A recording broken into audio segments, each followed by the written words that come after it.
Imagine the most misquoted man in all of philosophy, a gentle, chronically ill, stateless writer whose name became a slogan for regimes he would have loathed. Friedrich Nietzsche, a thinker seeking the depths of the human predicament, found his words repurposed to obscure his true intentions. Herein lies a paradox that would overtake his legacy. Nietzsche dared describe the labyrinth of power with an unsettling honesty. He understood that to confront power was to risk being seduced by it. Like Machiavelli before him, Nietzsche's insights became a mirror for power itself, a mirror that reflected both potential and peril in equal measure.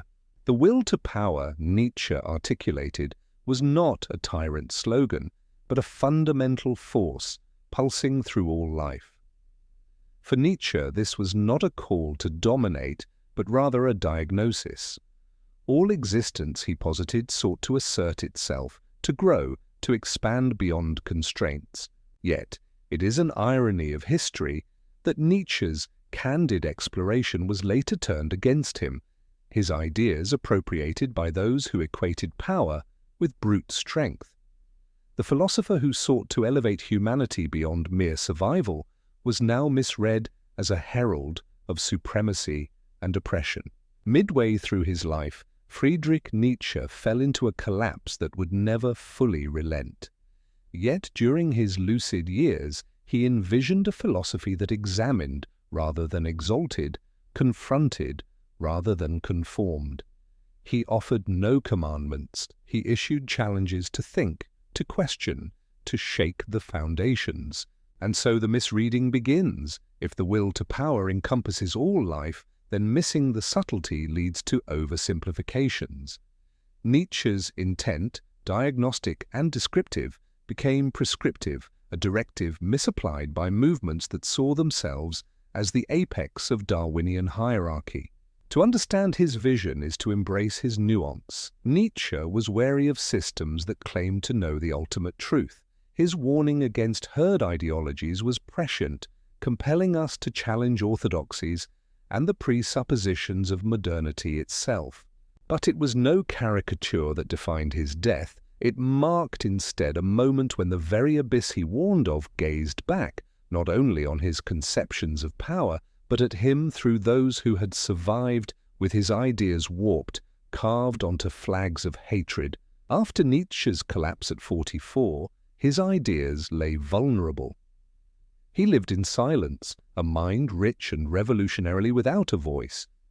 He could not respond when his predictions, articulated through the will to power, were co-opted posthumously by dangerous ideologues. It was his sister, Elizabeth Förster Nietzsche, who curated and redacted his work into a narrative he never consented to.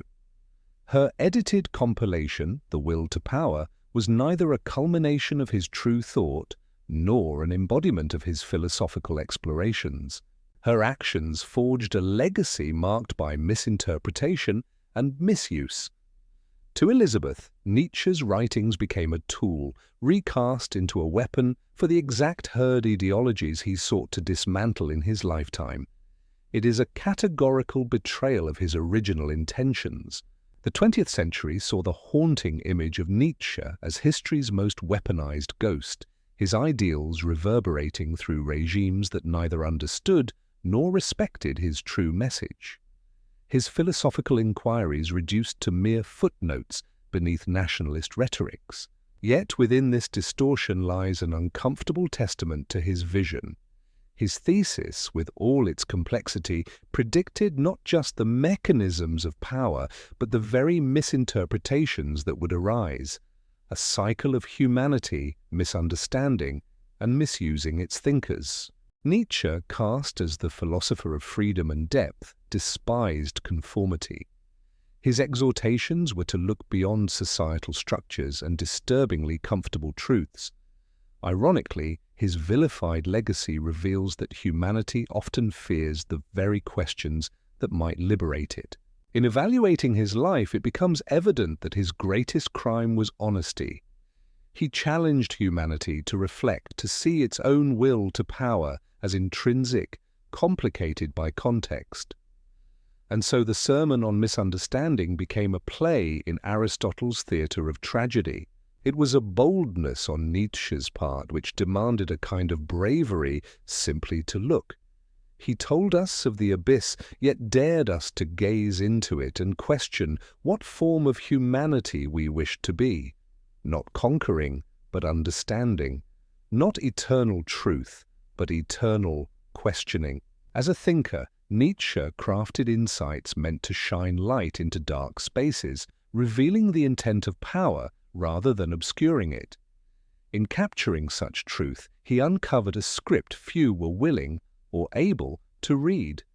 It was his candid appraisal that simultaneously defined and defiled his memory, and so he remains, not as a hero, but as a figure of caution, a voice stilled but echoing across time. Nietzsche's legacy is the philosopher's nightmare, to become the paradox, to have one's clarity refracted and absorbed back into the empire of shadows. In truth, Nietzsche's words might not haunt us had they not been so profound, so incisive, that they forced those in power to take heed. In Misunderstood Infamy, his fear articulated the clearest warning. Power corrupts even the interpretation of its critics. But, ultimately, it's a collision of mirrors, a misaligned understanding.